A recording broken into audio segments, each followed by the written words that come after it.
இன்றைக்கு எல்லா இடத்திலுமே ஊழல். ஒரே ஒரு உதாரணம், ஒரு பானை சோற்றுக்கு ஒரு சோறு பதம் என்று சொல்வார்கள்.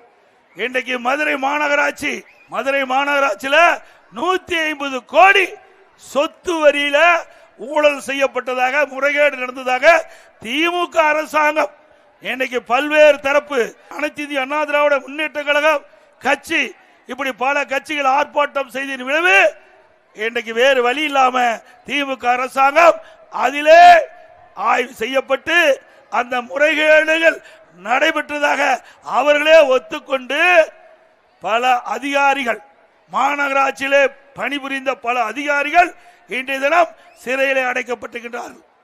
அதே போல திமுக மண்டல குழு தலைவர்கள் 5 பேர் ராஜினாமா செய்திருக்கின்றார். நிலைக்குழு உறுப்பினர் 2 பேர் ராஜினாமா செஞ்சிருக்கிறாங்க.